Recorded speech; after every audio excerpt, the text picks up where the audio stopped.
Let me ask you an honest question. Do you feel like you keep going around the same mountain in your life? Maybe the same sin, maybe the same fear, maybe the same relationship dynamic. Maybe you cannot escape the past and you keep asking, why do I always come back here? And maybe the most frightening question is this, will this ever change? Wait a moment, because I need to tell you something, and you need to hear this. Spiritual bondage is real, and it quietly, unnoticeably paralyzes people's lives. But here is also true. God is not here to keep you in this cycle. He is here to bring you out of it. John 8:36 says this, "If the Son sets you free, you will be free indeed."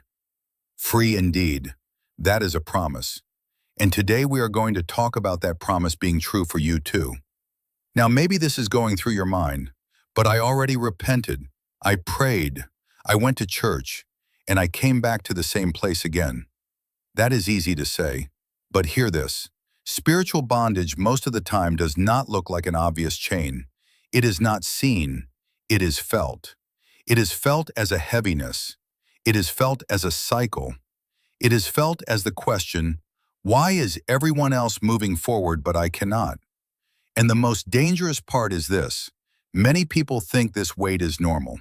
They say, I am just that kind of person, and they settle there. But that is not right. Galatians 5:1 says, "It is for freedom that Christ has set us free. Stand firm then. Stand firm in freedom." That is a command, because freedom has already been given. And I need to say this too. This is more serious than you think. Because not noticing spiritual bondage means normalizing it. And what you normalize grows. Quietly, slowly, but it grows. Here are the 5 different faces of spiritual bondage, and you will see yourself in one of them. Sign 1. You keep falling into the same sin over and over. Let us hear this clearly. You repented. You were genuinely sorry. You said, I will never do this again. And then you did. And you repented again. You were sorry again. You said, I will never do this again. And the cycle continued. This does not make you weak. This puts you right in the middle of humanity. Paul described this exact thing in Romans 7:15. What I want to do, I do not do, but what I hate, I do. Paul, one of the greatest apostles, he lived the same cycle. But notice this. Being inside this cycle does not mean you cannot get out of it. The difference is not falling. It is where you look after you fall. Do you look down? Guilt and shame. Or do you look up? Grace and a new beginning. That one difference changes everything. Sign 2. Fear shapes every decision you make. Wait a moment and think. What determined your last big decision? God's guidance? Or the question, what if it goes wrong? Fear is a subtle chain. It makes no sound, but it stops you at every door. I want to take that step, but what if I fail? I want to enter this relationship, but what if I get hurt again? I want to trust God, but what if He doesn't answer? 2 Timothy 1:7 says, God has not given us a spirit of fear, but of power, love, and self-discipline. Fear does not come from God. This is very important. If fear is shaping your decisions, that is the second face of spiritual bondage. And this chain can be broken. But first, you need to recognize it. Sign 3. You know you are forgiven, but you will not forgive yourself. This is perhaps the most common and most silent bondage. You know God has forgiven you. It is written in the Bible. You believe it, but you are still carrying it. You are still carrying that moment. You are still carrying that mistake. You are still carrying that thing you said. And this weight is tiring you a little more every day. Wait a moment. God forgave you. That is a fact. But you will not forgive yourself. That is also a fact. And you are living in the gap between these two. Romans 8:1 says, there is now no condemnation for those who are in Christ Jesus. No condemnation. But you keep condemning yourself.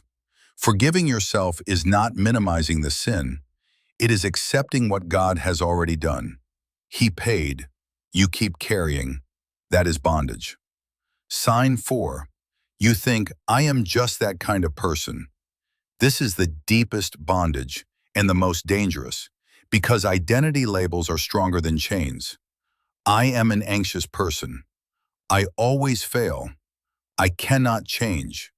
My family has always been this way. These sentences feel true because they were proven in the past. But hear this. 2 Corinthians 5:17 says, if anyone is in Christ, the new creation has come. The old has gone, the new is here. Everything new. This is not your past. This is your birth. The sentence, I am just that kind of person, belongs to the past. Your identity in Christ belongs to the future. And these two identities cannot exist at the same time. You have to choose one. Sign 5. You feel far from God, but you do not know why. This is the most complex bondage, because there is no visible reason.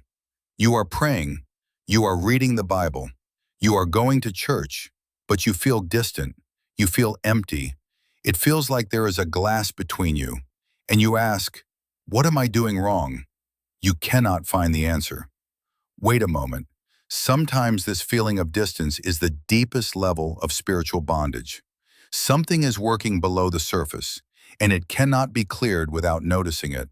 James 4:8 says, come near to God, and he will come near to you. Coming near, movement, a step. The feeling of distance is not permanent, but you need to ask what is behind this feeling. Maybe one of the 4 signs above is quietly working. Maybe a sin cycle. Maybe fear. Maybe not forgiving yourself. Maybe a wrong identity. God is not far, but something is closing the gap. Now I need to stop here and be honest. Not every cycle is spiritual bondage. Sometimes repeating mistakes are the sign of a psychological pattern you have not addressed. Sometimes chronic anxiety is a condition that requires professional support. Sometimes the feeling of distance is a reflection of physical exhaustion. Reading everything as spiritual bondage can sometimes mean ignoring a real problem. But if several of these 5 signs are in you, and you have been feeling stuck for years, this is not a coincidence. And if it is not a coincidence, the solution will not come on its own either.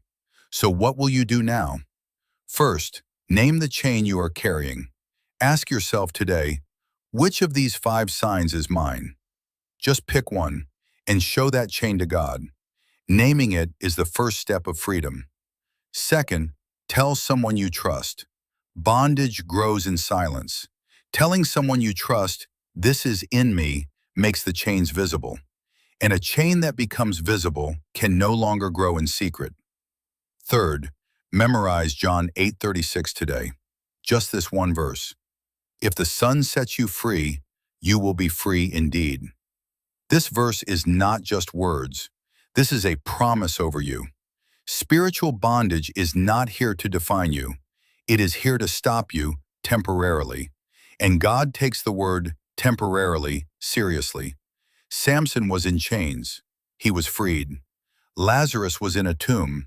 He was brought out. Peter was in prison. The door was opened. And every time God did the same thing, he intervened at exactly the moment it seemed impossible. If today you saw one of these 5 signs in yourself, wait a moment and notice that. Even that awareness is the beginning of freedom. Write this in the comments. God, I see this chain, and I am ready to be free. Let that not just be a comment, let that be a declaration of faith. And if this video helped your transformation, subscribe to this channel, because here we do not just produce content, we pursue real transformation.